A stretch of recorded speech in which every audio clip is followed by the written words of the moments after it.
Okay, here we go with our next garment. This is a t-shirt. This is our first knit garment. If you haven't taken textiles classes before, you might not be that familiar with the difference between knits and wovens. But knits and wovens are the basic categories of fabric, and they're very, very different. They're handled on different machinery. Oftentimes, factories specialize in either knits or wovens. So it's really important that we look at how the flats for a knit garment like this t-shirt are different from those of a woven garment, like the ones we've done so far, the jeans, the skirt, and the tank top. So let's take a look at what we're dealing with here. We've got a jersey knit is what this fabric is called. We've got a ribbed neckline trim. The 2 rows of stitching have a name. That's called a cover stitch. And you'll see that that rib neckline is joined right behind the wearer's left shoulder.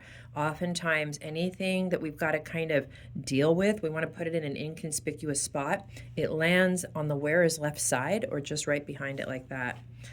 We've got shoulder seams. We've got an arm side. And we've got an underarm seam and a side seam. Down at the hem, we have another cover stitch, which is a very common way to hem a t-shirt. What I want you all to notice is that this hem is not hugging the edge. The 2 stitches of the cover stitch are up a little bit. This is really important to capture on your flats, and it's one of the things that I see all the time that tells me somebody maybe doesn't quite know what they're doing when they do their flats. No judgment, but it is something that we notice when those cover stitches aren't positioned properly. We've got a little decorative element here, and the photos of this garment are in the assignment if you want to look closely at them. Again, if your goal here is to really learn the course content, my advice is to actually you could pause the video right now and you could give this a shot. Spend about 15 minutes, 20 minutes working on this pencil flat for the t-shirt based on your current knowledge and based on the photos that are in Canvas, and see if you can do it. I'm going to go ahead and put this on her. It is going to be a slightly loose-fitting garment. And we'll start as usual by marking our center line. You can see I'm reusing the tracing paper from yesterday. No need to use fresh tracing paper. We're going to learn a little very soon, I think today actually, we're going to learn how to use our ink to finish these flats by transferring them with our Micron pens. So that's coming, but the tracing paper flats we can just kind of save and consolidate on one page just to save paper, because nobody really sees these. People see the finished, polished, inked versions. So I'm working my way down the shoulder. We're going to drop the arm size slightly off the side here so that it doesn't look like it's too fitted on her. And then for the sleeve, I'm going to pull away from her body. Here's the underarm of the sleeve, and then here is my sleeve shape. Notice that I'm curving that slightly. For the body of the garment, we definitely do not want to hug her torso. Okay, that's going to make it look like a totally different garment than it is. This is a standard t-shirt, which is typically hip length, so we'll come right down to her low hip, and we'll go right down towards the center. Now, don't go straight. You want to give it a very gentle curve. That's going to make your flats look a lot more professional. Okay, I think I've got it for the front, for the first half. I can now fold it and reflect it. So you're probably pretty comfortable with that. I'm going to start adding in the details right now so that you see what I'm doing. Notice something. It's funny. We've been using this croquis around here forever. I don't love the shape of her neck, quite honestly. So I'm going to modify this because I think that looks a little odd. I'm going to drop it down a little bit. Okay, you don't need to, but I'm going to. I'm going to because I don't love the way that looked on her shoulder. Okay, let's get some details in here. We've got that ribbed trim, which is going around the neck, and really important that we keep it the same thickness all the way around, and that means on the back view it looks like this. This is one of the things that I spend the most time with when I'm working with students on flats of shirts, is getting this neck correct. People do all these funny things with the neck, where the main one is they'll draw in the neck, but they'll try to aim for here, and it looks like it gets really skinny like that. Don't do that. You don't want to do that. And then I see this other thing. Okay, I'm going to show you all the mistakes, guys. Here's all the mistakes. They've got their back neck, and then for some reason they add the back neck up on top. But that's weird. Don't do that either. Instead, we're just going to go inside like that. Okay, that'll be our back neck. And let me pull the garment up and let's see how I did compared to the garment. And you know what? I'm going to modify it because this is basically like a jewel neck. It's pretty high on her body, but the croquis had a line on it that I followed, and I think I need to go a little bit lower. But what you'll notice is here's my front edge of the rib trim, and then here's my back, and how the first line I drew was here and then along the back. So that means I then need to add in the lower edge of the front and the lower edge of the back, which ends as it hits this intersection. Okay, back to my croquis. Where'd she go here? Or back to my shirt. So I'm gonna drop the neck down. I could put it back on the croquis if I wanted to. I'm pretty confident I can just make this go a little lower and be happy with it. There we go, that'll do. Okay, let's get some stitching on here. We need to put a cover stitch in place. It is tiny. Oh my gosh, am I doing this too small? You guys, can I just tell you, it has been such a day.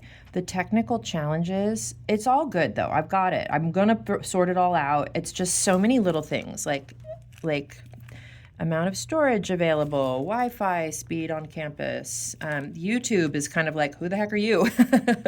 Because all of a sudden I'm uploading all of these videos out of nowhere today, and YouTube's just like, who are you? Like, can we verify you? So I just went through this whole process of like sending them a photo of my ID and hoping that they will allow me to keep putting my videos up while they wonder whether I'm a spammer or some kind of crazy bot. So anyway, it's been a day, I'll just say that, and I can tell in my flats that I'm getting a little bit tired, so I'll do my best here, get the rest of this done. Okay, what I just did was a little bit of a wiggle to represent the inside of the cover stitch. You know, if I had more space, I would maybe draw it a little more carefully, but as long as you do kind of a wiggly line, we will know when we see the 2 rows of stitching on the other edge of the collar that that's what we're looking at as a cover stitch. The other thing we're gonna do, and this might look a little bit messy here in the pencil version, but when we ink this with our Micron pens, I think it'll look really good. I'm gonna put some ribbing in, okay? All right, I'm happy with that actually. If you wanted to try to draw in the little logo and whatnot, you can definitely do that. That's always a nice touch. All right, let's give this a shoulder seam right there. Let's give it an underarm seam. We absolutely must have an underarm seam. Look at your shirts. If you're not sure why I'm doing that, you're going to see an underarm seam on all your sleeves. And then this t-shirt has a side seam. Now it's becoming more and more popular for manufacturers not to include a side seam. Oh Lord, you guys, guess what? My camera's falling. Hold on. Okay, it's becoming more and more common for manufacturers to use a circular knitted fabric for the body of t-shirts, in which case you'll notice that you don't have a side seam on your t-shirt. But this one has a side seam, so we're gonna go ahead and do that. Here's my cover stitch on the sleeve, and what I'm gonna do is make sure that I don't put it too close to the edge, okay? I wanna try to be as true as possible to the way the garment looks by leaving a little bit of extra space between the cover stitch and the hem of the t-shirt. I'll go just a little further so you can see that. And then there's my other line, nice and tight together. Okay, don't hug the edge too close. Okay, the other side is just reflected. It's not a problem for, I think, you guys to do that without me demoing it. One thing I will say is go Dodgers, but also when you have a screen print like this, we can take it or leave it, putting it on this particular flat. If you want to try to represent it, you can, but we have to be careful because what we don't want is for the manufacturer to think that this is actually sewn in when it's just a screen print. So in part of the technical packet that would be going to production, this screen print would be included life size so they would know exactly what it looks like. But if you wanted to do something on here, we could play around with ways to do that. I've seen a lot of different ways to do that. But for now, I recommend we just leave it blank. We'll just keep it simple, okay? I'm gonna pause this. I'm gonna do the other half, and then I'm gonna show you quickly how to do the back view. All right, I've got my front view complete. I'm gonna go ahead and fold my paper. By the way, I'm realizing some of you might wanna see closer up what I'm doing for the inside of that cover stitch. It's basically a wiggle. If I could draw a very tight zigzag, that's pretty much what I'm doing, but it's really quite small. Okay, fold my paper, trace my silhouette, get myself a little bit higher up so you have a better view. And I will go right around the silhouette edge. Same process always for the back view. Don't deviate from this process. Honestly, it will make things more difficult if you freehand the back. There's no need to. You've already drawn a great front view. We're going to use what you've created to make our back view. There we go, tracing my silhouette. And what I'm going to do now is I will finish, the hem is the same front and back, but let me finish up the other details of the shirt. So obviously we need to get that stitching there because that goes all the way around the hem of the sleeve, front and back. Okay, but do we need an underarm seam here? No, not at all, because we have already shown it on the front. What we do need is an arm side though. And the arm side, technically the shape of the arm side is a little different front to back, but it's acceptable here just to trace your front arm side to create your back arm side. Don't forget that. That's one of the things for some reason people forget to put on their flats on the back view. Okay. Next up is going to be my collar. Okay, now this is another thing where people get a little bit confused. You've drawn the back collar. It's here. Okay, what I'm going to do is fold my paper and I'm going to just trace what I can see of it. Okay, and then on the back view, I just need to connect out. Did you see it? See what I did? I traced what I already had and now I'm going to connect out and I'm hitting that little corner right there. Got it? Go ahead and add in the ribbing detail, the cover stitch detail, and you're done with the t-shirt flat.